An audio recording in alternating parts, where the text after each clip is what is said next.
कभी कभी जिंदगी में सब कुछ छीन लेती है जिससे आप बेइंतहा प्यार करते हैं। और कभी कभी बस इसलिए कि आप एक लड़की हो। लोग आपके सपनों पर हंसते हैं। ये कहानी उन सभी लड़कियों के नाम है जिन्हें कभी ना सुनने को मिला। ये अनन्या की कहानी है, एक ऐसी लड़की जिसकी दुनिया एक पल में बदल गई और फिर एक व्यक्ति ने आकर उसके टूटे हुए सपनों को फिर से सजाया। धान के हरे भरे खेतों और पक्की सड़कों वाले एक शांत गांव में अनन्या रहती थी। वह 16 साल की थी, लेकिन उसकी आंखों में उसके गांव से कहीं बड़े सपने थे। हर सुबह वह मीलों चलकर स्कूल जाती, उसके पैर धूल से सन जाते, लेकिन दिल उम्मीदों से भरा रहता। उसे किताबें पढ़ने का बहुत शौक था। उसकी टीचर उसकी मेहनत से खुश रहते। जब कोई पूछता अनन्या बड़ी होकर क्या बनोगी, तो वह चेहरे पर एक चमकती हुई मुस्कान लेकर कहती, मैं टीचर बनूंगी। मैं चाहती हूँ कि हमारे गांव की हर लड़की मेरी तरह बड़े और बड़े सपने देखे। लेकिन जिंदगी अक्सर सपनों का साथ नहीं देती। एक शाम उसके पिता बाजार से लौटे। उनके चेहरे पर एक गंभीरता थी। अनन्या, उन्होंने कहा, तुम्हारी शादी तय हो गई है, लड़का अच्छे घर का है, तुम सुखी रहोगी। ये सुनकर अनन्या जैसे जम गई। शादी? लेकिन पापा, अगले महीने तो मेरी परीक्षाएं हैं, मैं तो स्कूल पूरा करना चाहती हूँ। उसकी माँ ने दुखी मन से नजरें चुरा ली। बेटा, बात तय हो चुकी है। एक लड़की का असली घर तो उसका ससुराल ही होता है। उस रात अनन्या की आंखों से आंसुओं की नदी बह निकली। उसने बहुत गिड़गिड़ाया, लेकिन किसी ने उसकी एक ना सुनी। उसकी किताबें एक तरफ रख दी गई, उसकी स्कूल ड्रेस को आखिरी बार मोड़कर अलमारी में रख दिया गया। और ऐसे ही स्कूल की सबसे तेज दिमाग लड़की 16 साल की उम्र में एक बहू बन गई। उसका नया घर एक दूसरे गांव में था। उसका पति रवि दयालु था, पर बहुत कम बोलता था। उसकी सास का रवैया कड़क था। अब उसके दिन रोटियां बेलने, खाना बनाने और घर साफ करने में बीतने लगे। उसके हाथ तो हमेशा व्यस्त रहते, लेकिन उसका दिल एक सूनापन महसूस करता। उसे अपनी किताबों की खुशबू, अपने टीचर्स के प्यार भरे शब्द और अपने सपनों की याद सताने लगी।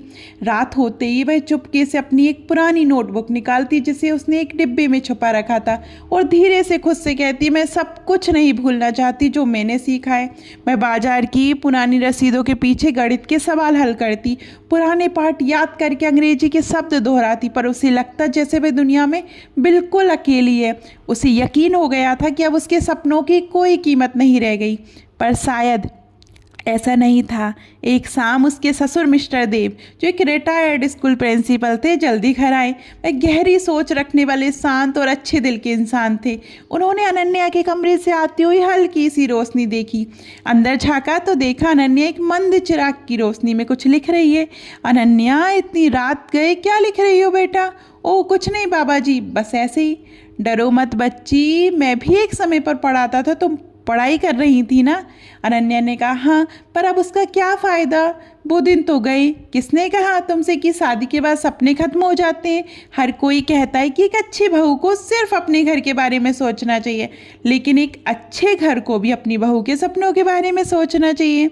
अनन्या की आंखों में हैरानी चमक उठी। आज तक किसी ने उसे इस तरह से नहीं समझा था। उस रात से सब कुछ बदलने लगा। मिस्टर देव अनन्या के लिए पुरानी किताबें लाने लगे। हर शाम जब घर शांत हो जाता, वह उसे छोटे से आंगन में बिठाकर पढ़ाने लगे। तुम स्कूल में बहुत अच्छी रही होगी ना? हाँ बाबा जी, मुझे स्कूल से बहुत प्यार था, मैं टीचर बनना चाहती थी। तो फिर चलो फिर से शुरू करते। जब तक सीखने की चाह दिल में, कोई सपना कभी मरता नहीं। फिर वह उसे गणित के नए सवाल समझाने लगे, अंग्रेजी के नए शब्द सिखाने लगे और उसके लिए छोटे छोटे काम देते। कभी कभी अनन्या हंस देती, बाबा जी आप तो आज भी एक सच्चे टीचर जैसे ही है। मैं मुस्कुरा कर जवाब देती, और तुम आज मेरी सबसे चहेती स्टूडेंट हो। वक्त बीतता गया। अनन्या के पति रवि ने भी उसे पढ़ते देखा, लेकिन उसने कभी रोका टोका नहीं। वह अपने पिता के फैसले का सम्मान करता था। फिर एक दिन मिस्टर देव ने कहा, अनन्या, पास के एक स्कूल में छोटी बच्चियों को पढ़ाने के लिए किसी की ज़रूरत है, तुम वहाँ क्यों नहीं जाती? लेकिन मैं तो असली टीचर हूँ भी नहीं। तुम मैं ज्ञान है, दयालुता, एक अच्छे शिक्षक के लिए बस इतना ही काफ़ी है। उनके हौसले ने उसका हौसला बढ़ाया और वह स्कूल गई। पहले पहल उसका दिल जोर जोर से धड़क रहा था। बच्चे कभी कभी उसका उच्चारण सुनकर हंस देते, लेकिन धीरे धीरे उसकी आवाज़ में आत्मविश्वास लौट आया। कुछ ही हफ्तों में स्कूल की हर छोटी बच्ची उससे प्यार करने लगी। वे उसे टीचर अनन्या कहकर पुकारती। ये बात पूरे गांव में फैल गई। माएँ अपनी बेटियों को उसके पास भेजने लगी। जो लोग कभी कहते थे लड़की है पढ़ लिख कर क्या करेगी, अब कहने लगे हम चाहते हैं कि हमारी बेटी अनन्या जैसी बने। अनन्या की क्लास अब हंसी, सवाल और उम्मीद से भर गई। एक शाम जब वह घर लौटी तो उसने अपने ससुर को फाटक पर खड़े देखा। उनके हाथ में उसका पुराना स्कूल सर्टिफिकेट था। मैं तुम्हारे पुराने स्कूल गया था, मैंने उन्हें तुम्हारे बारे में सब कुछ बताया।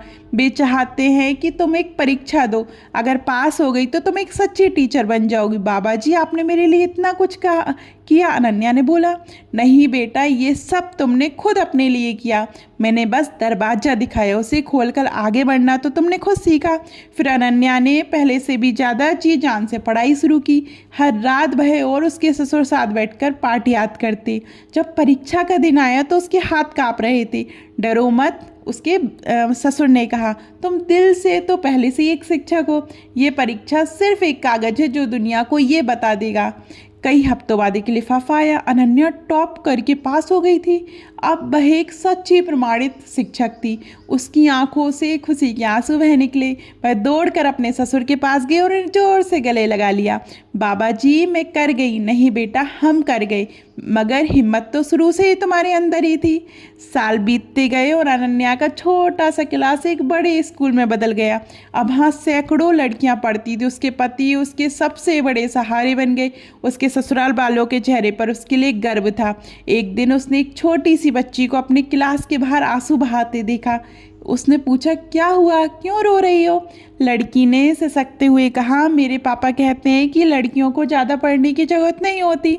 अनन्या ने उसे प्यार से अपने पास खींचा और धीरे से कहा, मेरे पापा ने भी एक समय पर ऐसे ही कहा था, लेकिन देखो, अगर सपना सच्चा हो तो वह चुपचाप भी बड़ा होकर पूरा हो जाता है। मुझसे वादा करो, तुम हमेशा सीखती रहोगी।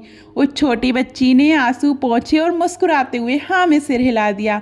उस शाम अनन्या और मिस्टर देव आंगन में खड़े होकर सूरज को अस्त होते देख रहे थे।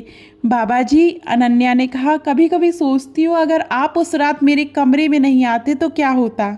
मिस्टर देव, मतलब उसके ससुर ने कोमल आवाज में जवाब दिया, तो जिंदगी कोई और रास्ता ढूंढ लेती बेटी, क्योंकि एक सच्चा सपना, एक सच्ची चाहत, उम्मीद की एक छोटी सी चिंगारी वह कभी पूरी तरह बुझती नहीं। कोई ना कोई उसे हवा देकर जला ही देता है। वे दोनों चुपचाप खड़े रहे। आसमान में छाई नारंगी पीली शाम उनकी अनोखी जीत पर मुस्कुरा रही थी।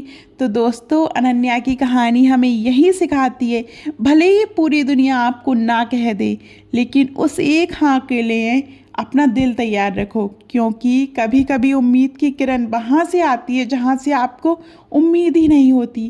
वह बस उस इंसान के रूप में आती है जो आपकी चमक को पहचान लेता है।